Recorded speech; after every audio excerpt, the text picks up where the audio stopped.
Assalamualaikum warahmatullahi wabarakatuh. Perkenalkan, nama saya Ahmad Sidik dari jurusan Teknik Elektro dengan NIM 09.2023.090.257, mata kuliah pengukuran besaran listrik. Di sini saya akan menjelaskan tentang tugas saya, yaitu topologi jaringan. Pengertian topologi jaringan itu adalah metode atau cara yang digunakan agar bisa menghubungkan satu komputer dengan komputer lainnya. Struktur atau jaringan yang digunakan untuk menghubungkan satu jaringan komputer lainnya bisa dengan menggunakan kabel ataupun nirkabel. Komponen topologi jaringan itu ada cloud, router, switch, dan access point. Cloud pada topologi jaringan merujuk pada konfigurasi jaringan di mana sumber daya komputasi seperti server, penyimpanan, dan aplikasi disediakan melalui infrastruktur awal cloud. Dalam cloud, perangkat keras dan perangkat lunak jaringan disediakan dan dikelola oleh penyedia layanan cloud dan pengguna mengaksesnya melalui internet. Router adalah perangkat yang memungkinkan beberapa perangkat bisa terhubung ke internet. Router itu biasanya digunakan untuk menghubungkan satu LAN (Local Area Network) dengan LAN lainnya, berbeda dengan switch yang digunakan untuk menghubungkan komputer dengan LAN. Nah, kalau switch itu komponen jaringan yang fungsinya menghubungkan beberapa perangkat komputer dalam sebuah jaringan.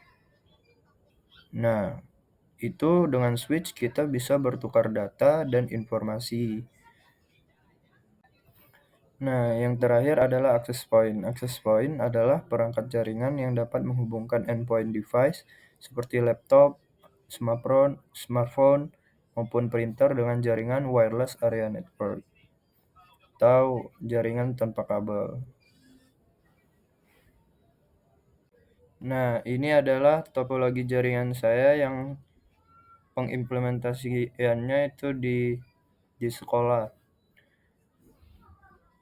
Topologi jaringan ini diawali dengan cloud sebagai penyedia internetnya, kemudian router dihubungkan ke router, kemudian router ini dipecah lagi menjadi 3 switch dan 1 access point. Nah, 3 switch ini itu dibagi untuk komputer yang ada di ruang guru, ruang karyawan, dan ruang lab. Sedangkan untuk ruang kelas itu menggunakan access point untuk menghubungkan seperti smartphone, laptop, dan lain sebagainya. Itu menggunakan nirkabel atau tanpa kabel, sedangkan untuk switch itu menggunakan kabel LAN. Keunggulannya, untuk switch yang digunakan kita bisa menambahkan lebih banyak komputer agar dapat terkoneksi dan terhubung. Tidak hanya 2, tapi bisa lebih dari 2 komputer saja dalam satu ruangan. Seperti itu.